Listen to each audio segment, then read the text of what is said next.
Hello दोस्तों, welcome to my YouTube channel 9 to 12 classes. तो दोस्तों, आज की इस वीडियो में हम देखने वाले हैं क्लास 9 की मैथ के चैप्टर नंबर 3 को, जिसका नाम निर्देशांक ज्यामितीय है। तो आज हम इसके कुछ बेसिक रूल्स को जानेंगे। मतलब कहने का मतलब ये है कि इसकी आज हम इंट्रोडक्शन को जानेंगे कि निर्देशांक ज्यामितीय हमारा चीज़ होता क्या है ना। तो इस निर्देशांक ज्यामितीय को समझने के लिए सबसे पहले हम क्या करते हैं, कुछ उदाहरण को लेते हैं ताकि आपको अच्छे से चीज़ें क्लियर हो ना। तो यार देखो क्या होता है हमारा निर्देशांक ज्यामितीय। जैसे मान लो कोई तल हमारा है, जैसे मान लो ये क्या है, हमारा कोई तल है इस प्रकार से ना। यही मान लेते हैं कि ये जो है हमारा कोई तल है। अगर निर्देशांक ज्यामितीय देखो होता क्या है, ये चीज़ पहले समझो ना। अगर इसको समझ अगर गए तो समझ लो कि ये जो एक्सरसाइज आपकी है, प्रश्नावली है, जितनी भी हैं सब आपके लिए इजी हो जाएंगी।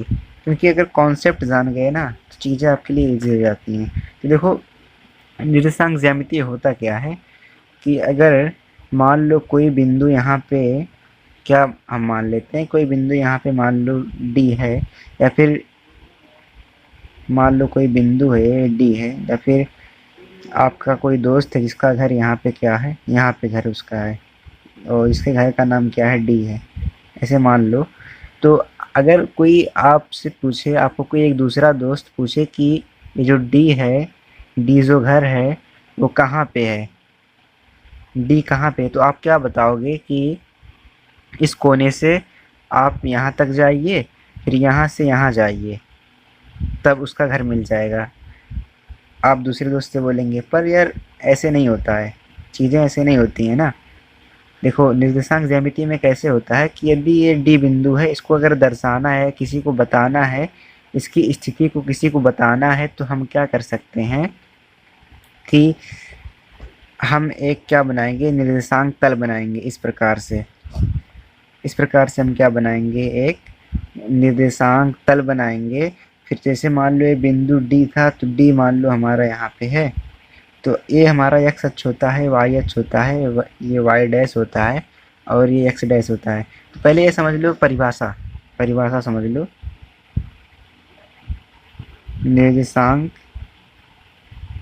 ज्यामितीय की परिभाषा। तो परिभाषा क्या हो जाएगी कि किसी समतल पर स्थित कोई बिंदु की स्थिति को दर्शाना ही निर्देशांक ज्यामितीय कहलाता है।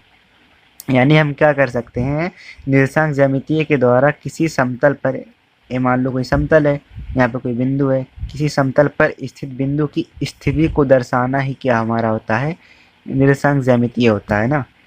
तो ये इसकी परिभाषा होगी, समझ में आई होगी बात।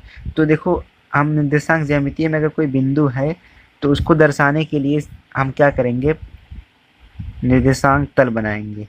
क्या बनाएंगे, निर्देशांक तल। यहाँ पे होता है जीरो, 0,0 होता है। एक इसमें x वाला होता है, एक y वाला होता है। कहने का मतलब यहाँ पे क्या होता है, 0 होता है, जिसको हम क्या कहते हैं, मूल बिंदु कहते हैं। जिसको क्या कहेंगे, मूल बिंदु कहेंगे। इतनी बातें क्लियर हुई। अब देखो जैसे हमें ये डी वाला है बिंदु, मान लो डी आपके दोस्त का जो घर है, किसी को बताना, किसी और दोस्त को बताना है कि हाँ जो डी हमारे दोस्त का जो डी घर है वो कहाँ पे है। तो आप क्या करेंगे, 0 है ये मान लो यहाँ पे, तो 1 लिखेंगे, 2 लिखेंगे, 3 लिखेंगे, 4 लिखेंगे। यहाँ पर भी 1 लिखेंगे, 2 लिखेंगे, 3 लिखेंगे। और इधर देखो माइनस का 1 लिखेंगे, माइनस का 2 लिखेंगे, माइनस का 3 लिखेंगे। इधर माइनस का 1, माइनस का 2, माइनस का 3, माइनस का 4, इस प्रकार से लिखेंगे। अब देखो जब इस प्रकार से आप बना लेंगे निर्देशांक तल, इसको निर्देशांक तल को क्या कहते हैं, और चतुर्थांश भी कहते हैं। और क्या कहते हैं, चतुर्थांश। इसको और क्या कहते हैं, चतुर्थांश भी कहते हैं। तो देखो इस डी वाले की स्थिति को बताना है, तो आप क्या कहेंगे कि आप यहाँ से x अक्ष पे 3 मात्रक चलिए, 1 2 3, 3 चले। और आप कहेंगे कि फिर इसके बाद y अक्ष पे, y अक्ष ऊपर की तरफ ना, 2 मात्रक चलिए यहाँ पे, तो आपको डी मिल जाएगा। आपको क्या मिल जाएगा, आपका डी मिल जाएगा ना। क्योंकि देखो डी मान लो यहाँ पे है, तो आप क्या कहेंगे उससे, अपने दोस्त से कि भैया आप क्या करो, यहाँ से मूल बिंदु से x अक्ष पे 3 दूरी जाओ और y अक्ष पे 2 दूरी जाओ तो आपको D का घर मिल जाएगा। आपको क्या मिल जाएगा? D मिल जाएगा। तो यहाँ पे जो D है ना, तो इसको हम किस प्रकार से लिखेंगे? 3, 2। यानी अगर हम x अक्ष पे 3 दूरी चलते हैं और y अक्ष पे 2 दूरी चलते हैं तो हमें D का मिल जाएगा। अब इसी प्रकार से समझ लो और चीज़ें, जैसे मान लो कि यहाँ पे है, यहाँ पे कोई यम बिंदु है ना, यम बिंदु है। अब हम कहें, हम पूछते हैं एक, या कोई आपका दोस्त दूसरा पूछता है कि भैया ये बताओ हमें कि ये जो यम है वो हमारा कहाँ है, यम के पास हम कैसे पहुँचेंगे? तो आप उसको किस प्रकार से बताएंगे कि कहेंगे कि यहाँ मूल बिंदु से आप यहाँ मूल बिंदु पे आ जाइए और x अक्ष पे 4 दूरी चलिए, तो यहाँ पे पहुँच गए। फिर आप जब यहाँ पहुँच जाएंगे तो उससे बोलेंगे कि y डैश अक्ष पे, y डैश देखो y डैश अक्ष है ना, -2 चलिए, ये देखो -2 के बराबर है यम। तो आप यहाँ से ऐसे चले, फिर इसके बाद देखो जब 4 के पास पहुँच गए तो इस प्रकार चलेंगे, क्योंकि देखो नीचे यहाँ पे तो चलेंगे, यहाँ ज़रूरी नहीं है कि मतलब यहीं से चलो, अगर यहाँ पे आप पहुँच गए तो नीचे चलेंगे तो मतलब यहाँ तक -2 तक पहुँचेंगे। तो यानी यम हमारा कहाँ पे रहेगा? 4, -2 है ना। यम जो बिंदु स्थित होगा 4, -2, जब दूरी हम तय करेंगे तब हमें यम मिलेगा। और इसी प्रकार से मान लो कोई बिंदु है ओ। अब ओ बिंदु है, कोई आपका दोस्त पूछता है कि भैया हमको ओ तक जाना है, हम कैसे जाएंगे? तो आप उससे क्या बोलेंगे कि आप मूल बिंदु पे आ जाइए, फिर y अक्ष पे चलिए या फिर x अक्ष पे चलिए, है ना। मान लो x अक्ष पे चलना है तो x अक्ष किधर जाएंगे? देखो मान लो 2 के बहुत करीब है तो 2 तक पहुँचे, फिर उससे बोलेंगे कि y अक्ष पे जाइए, कितना? 1। देखो ये 2 के पास है, 1 के पास है, मतलब अगर हम x डैश अक्ष पे -2 दूरी तय करते हैं और y अक्ष पे 1 दूरी तय करते हैं तो हमारा o मिल जाएगा। यानी कि -2, 1 जब दूरी हम तय करेंगे तो हमारा o मिलेगा। अब देखो इसमें क्या होता है, पहला वाला x होता है और दूसरा वाला y होता है, और इसी को क्या कहते हैं? पहले वाले को भुज भी कहते हैं और दूसरे वाले को कोटि कहते हैं। इतनी चीज़ें समझ में आई होगी।